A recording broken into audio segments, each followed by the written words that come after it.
नमस्कार, मैं हूं रोहित पोखरियाल। आप देख रहे हैं महाराष्ट्र डायरी। महाराष्ट्र की आस्था, संस्कृति और संत परंपरा को दुनिया तक पहुंचाने के लिए फडणवीस सरकार ने बड़ा कदम उठाया। वर्ल्ड क्लास डॉक्यूमेंट्री के प्रीमियर के साथ ही वारकरियों की सुविधाओं के लिए विशेष बसें चलाने का भी ऐलान किया गया। डिस्कवरी पर दिखेगी वारी की विरासत।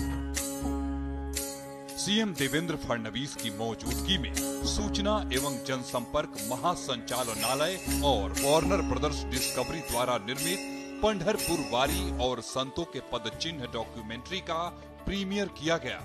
9 भाषाओं में निर्मित इस डॉक्यूमेंट्री को डिस्कवरी नेटवर्क के जरिए इसके मैसेज को दुनिया भर में पहुंचाया जाएगा। सीएम फडणवीस ने कहा कि ये डॉक्यूमेंट्री महाराष्ट्र की समृद्ध परंपरा को वैश्विक स्तर तक पहुंचाने में अहम भूमिका निभाएगी। हमारी वारी भले ही भारत की और महाराष्ट्र की प्राचीनतम परंपरा हो, लेकिन दुनिया ने इसको देखना चाहिए।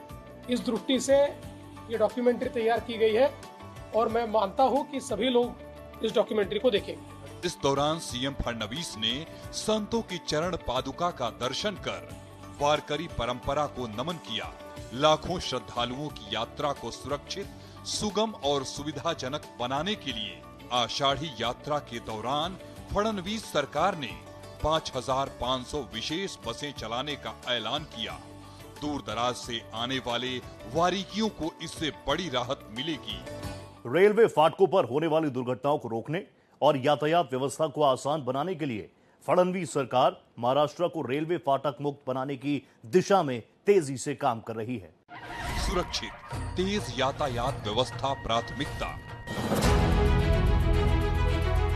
मुख्यमंत्री देवेंद्र फडणवीस ने महाराष्ट्र में यातायात व्यवस्था को आसान और सुरक्षित बनाने की प्रतिबद्धता दोहराई। इसके लिए बकायदा रेलवे फाटकों पर होने वाली दुर्घटनाओं को रोकने के लिए ओवरब्रिजों के निर्माण की मंजूरी दी गई है।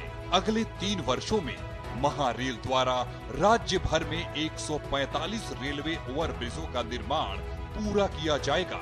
महाराष्ट्र को रेलवे फाटक मुक्त बनाने के लिए road overbridge, road under bridge और दूसरे सुरक्षित ढांचे को विकसित किया जाएगा। सीएम फडणवीस ने वर्धमान नगर में रेलवे क्रॉसिंग पर 4 लेन वाले रोड ओवरब्रिज और राज्य में 484 करोड़ की लागत से तैयार 9 अहम आधारभूत संरचना परियोजनाओं का लोकार्पण किया। किसानों के हितों में बड़ा फैसला लेते हुए फडणवीस सरकार ने कर्ज माफी योजना में लागू 50,000 रुपए की सीमा समाप्त कर दी है। अब इसके दायरे में आने वाले किसानों को 2 लाख रुपए तक की कृषि ऋण की माफी का लाभ मिल सकेगा। किसानों के हित में बड़ा कदम। किसानों की आर्थिक दशा को बेहतर बनाने और उन्हें कर्ज के बोझ से राहत पहुंचाने के लिए फडणवीस सरकार ने बड़ा फैसला लिया है। पुण्य श्लोक अहिल्या देवी होलकर किसान कर्ज मुक्ति योजना के प्रस्ताव पर चर्चा का जवाब देते हुए सीएम फडणवीस ने कहा कि योजना के तहत 50,000 रुपए का लाभ प्राप्त कर चुके किसानों के लिए नई योजना में लागू लाभ की सीमा समाप्त कर दी गई है। इसके दायरे में आने वाले उन किसानों को 2 लाख रुपए तक की कर्ज माफी का फायदा पहुंचाने के मकसद से ये फैसला किया गया है। नई योजना से 56 लाख किसानों को फायदा मिलेगा। एग्रीकल्चरल कन्वेंशन सेंटर का निरीक्षण। नागपुर में बन रहा देश का सबसे बड़ा अत्याधुनिक agricultural convention centre. CM Devendra Fadnavis ने परियोजना का किया निरीक्षण। कार्य की प्रगति पर जताई खुशी।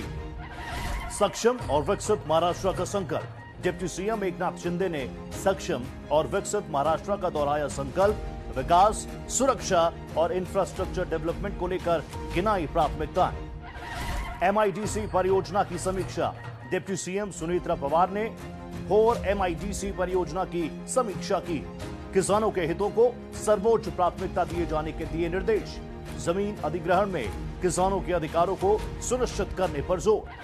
स्वप्न पूर्ति आवास परियोजना का भूमि पूजन। स्वप्न पूर्ति परियोजना की शुरुआत।